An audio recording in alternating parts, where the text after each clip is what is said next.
Look, a lot of Wall Street focused today on the chairman's speech. The minutes suggested that the Fed is locked in for September. So even if you disagree with that rate path, is there any reason to think that he's going to say anything market moving today? I'm sure the chair will be very careful. I've not seen the speech, but he'll do a good job. He always does. He's always very serious. You don't get the impression there's any kind of change afoot for the Open Market Committee and the rate path that they're on? Well, the markets are putting a high probability on September, and I mean, you can poll the other members of the committee as well as I can, and there certainly seems to be sentiment to go in that direction. Would you expect the forward guidance to drop out of the statement in September? The idea that the rates are accommodative and will stay that way?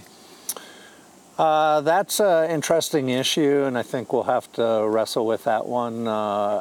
So from my point of view, I'd rather not be calling rates accommodative right now. I think the whole structure of rates is lower, and therefore I think we're at neutral or very close to neutral right now. Very interesting story out today on Bloomberg News. 20 years ago, 1998, unemployment very low, inflation sticky and relatively low. James Stock, the famous economist, did a paper that suggested that in those situations where you don't really know why something is happening, it is better for the Fed to be aggressive than to take a step back because you don't know when inflation might show up. Now, you're in the step back camp. Why is James Stock wrong and Jim Bullard right? Yeah, that's an older paper, and there was a literature that kind of went around in circles on this about whether you should be more aggressive or less aggressive when you're uncertain about key things like the slope of the Phillips curve. There are arguments on the other side, so that was just one paper in a kind of sea of papers on that. I would say it makes more sense probably to be gradualist on that. Well, why? In the current environment, I would say. Why do you say that? What you'd like to do is just take on board the idea that inflation's been very low, it's been very stable, it really has been quite sluggish, and it just doesn't seem like you have to do too much. But if you had to, you could move pretty fast if you needed to. So I just don't see the argument for being preemptive in this situation in a world where the Phillips curve really hasn't been a factor in the last 20 years. Well, the Fed in 1998 essentially did not take James Stock's. Just to show you how flat we're talking about now, this is a ratio of 10 to 1. So you need 100 basis points of gap between unemployment and some natural rate of unemployment to get just 10 basis points on the inflation rate.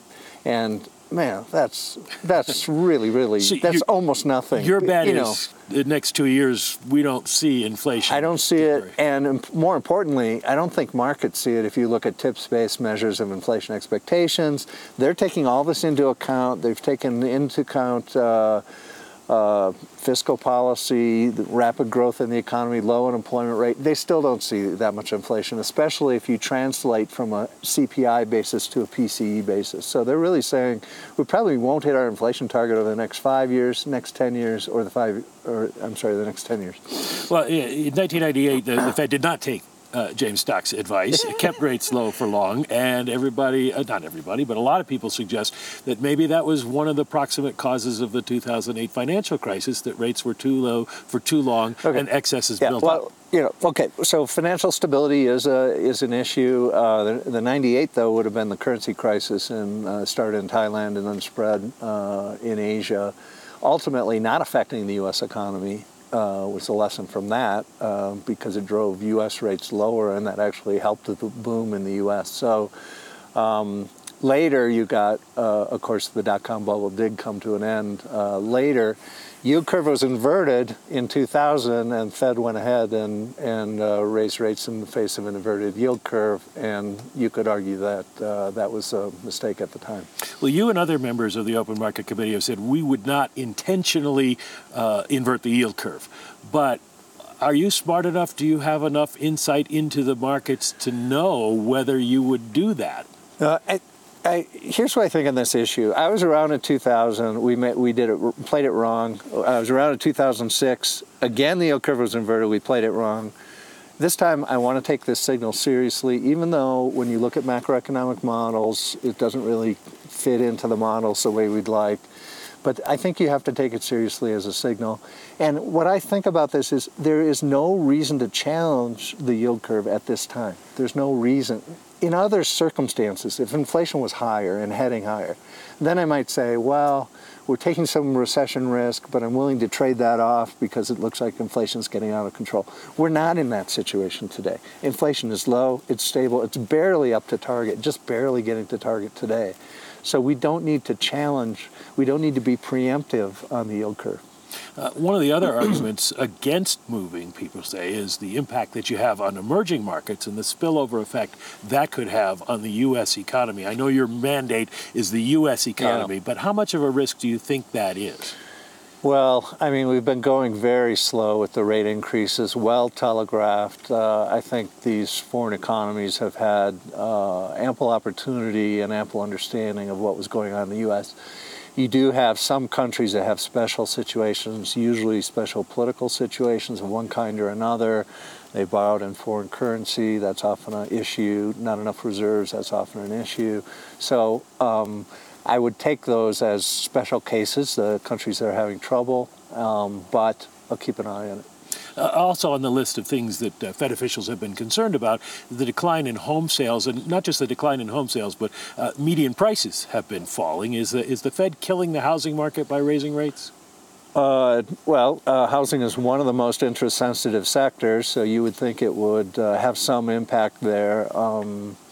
If you talk to real estate people, then they say, well, it's it's because of the limited inventories and prices.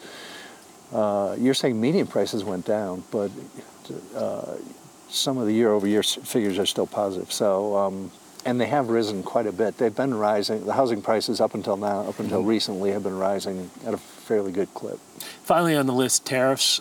Most economists say there will be some effect, but it doesn't show up in the data. So I'm wondering what companies in your district, CEOs, are telling you about the impact of tariffs so far, and what impact that might be having on their investment decisions. Yeah, certainly get an earful about tariffs from many different angles. There's a lot of concern on Main Street about how these tariff wars will affect them and their products. Soybeans, for instance, is a major product out of the 8th District that's exported.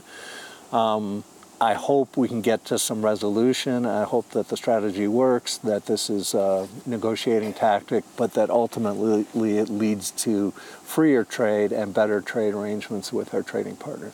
Well, there's been uncertainty about tariffs. There was uncertainty about the impact of the tax reform law. And last time we talked, you suggested that that was leading companies to hold off on investment decisions because they weren't sure what the climate was going to be. Has that changed, or are companies still on hold?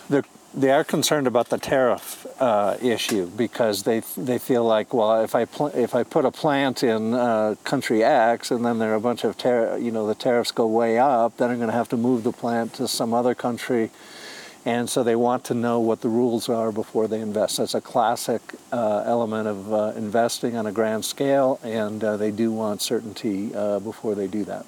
One of the topics, I don't know if they'll ever get it, but they want it. They want more certainty than you can provide. Yeah.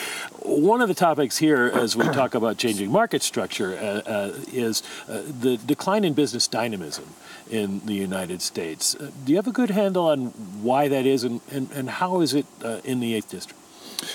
You know, I have an idea about this, and I'm going to test it out and pitch it out here to these people here at this conference. But I think the core idea is that in the 1980s, if you look at the data since the 1980s, there are more people working for big companies today than there were. It used to be kind of like 60%. Now it's like 80% of all employees are working for so-called big companies, depending on how you define that.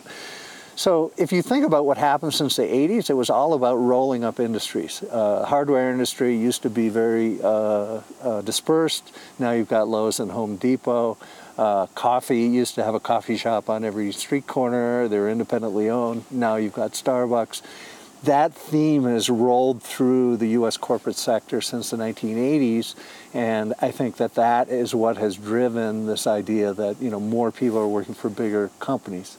The worry about that is bigger companies are thought to not innovate as much, and so that might hurt our economy long term. Not enough small firms, and they tend to be more sluggish and not react enough to market events compared to smaller firms. So that would be the concern.